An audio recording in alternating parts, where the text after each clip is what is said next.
Što želite, moji dragi gledatelji, konzumirati ako želite očuvati zdravlje vašega koljena, smanjiti bolove, otekline, ukočenosti, što je izvanredno bitni, zaštititi i dati potencijalnu određenu šansu da vaša hrskavica u koljenu radi na puno boljoj perspektivi. Prvu stvar što apsolutno trebate konzumirati biti će ananas. Ananas je tropska biljka sa jestivim plodovima. Enzim za probavu proteina naziva se bromelain, odgovoran je za velik dio ljekovite moći ovoga voćka. Bromelain je enzim, točnije enzim proteaza, koji se nalazi u stabljici ananasa, posebno u jezgri te u manjim količinama u samom jestivom plodu.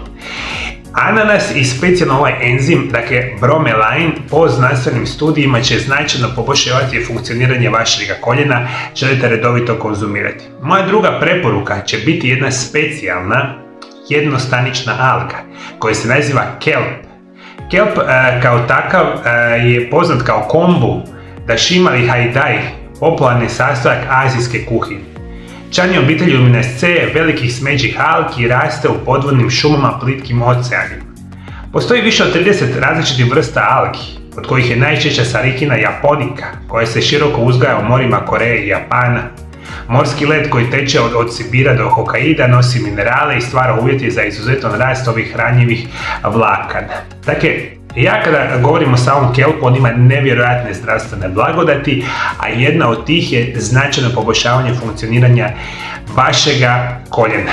Imate ga kupiti u formi praha, tableta, tinktura, kako god hoćete, u dućanima zdrave hrane. Super jednostavan, ekonomski izuzetno prihvatljiv način poboljšavanja zdravlja koljena. Na trećem mjestu ću vam preporučiti bit će alfalfa lucerna. Sjemenke lucerne klijaju i stvaraju klice koje se beru prije nego što biljka sazri.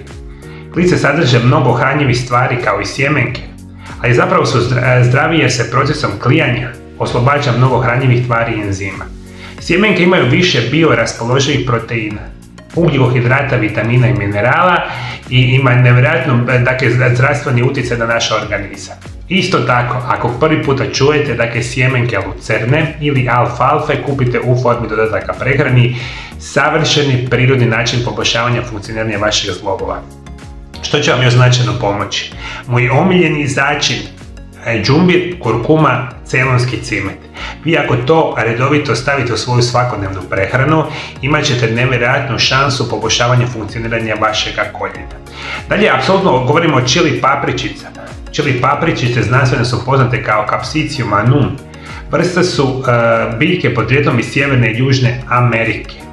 Biljke čili papričice dolaze u raznim veličinama, oblicima i različite ljutine i to itekako želite konzumirati. Isto tako u hrani, namirnicama, ukoliko ste hrabri ovako ćete jest, ali imate kupiti u formi dodataka prehrane. Dakle, nećete vjerovati, čili papričice savršene za funkcioniranje vašega koljena. Dalje što želite jesti? Biti će apsolutno tamno, lisnato, zeleno povrće. Sve ono što jako volite, jel tako? Kupus, kelj, recimo zelena salata, prokulice i slična vrsta, dakle tamno lisnatog zelenog povrća, praktično najzdravije povrće na svijetu. U istu kategoriju izvanrednih zdravstvenih blagodati ima šumsko voće. Kupine, maline, borovnice i jagode imaju izvanredan zdravstveni profil, nutritivnu vrijednost koja pomaže zdravlju vašega koljena. Redovito konzumirajte i zadnja preporuka će biti divlje ulovljena masna riba. Apsolutno, riba je visoko hranjiva i sadrži visoku koncentraciju omega-3 masnih kiselina, vitamina D i kalcija. Svaki od ovih nutrijenata je potreban za zdravlje zglobova. Specijalno ću govoriti o omega-3 masnim kiselinama, što je super, naravno, perspektiva. A da vam još napravim par nutrijenata ili zdravih namirnica.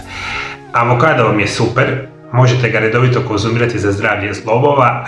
Apsolutno smeđa riža, dakle nećete vjerovati, u smježoj riži imate veliku količinu hijaluronske kiseline koja je izvanredno dobra za funkcioniranje vašega koljena i apsolutno smijete konzumirati ekstra djevičansko maslinovo ulje, češnjak, što je naravno super perspektiva. Ajde, vodite računa o ovome, moji dragi gledatelji, ovo su izvanredni prirodni načini značajno poboljšavanja funkcioniranja vašega koljena. Svi moji dragi gledatelji, da li vi imate kakav savjet, kako prirodno i sigurno poboljšati zdravlje koljena, komentirajte dole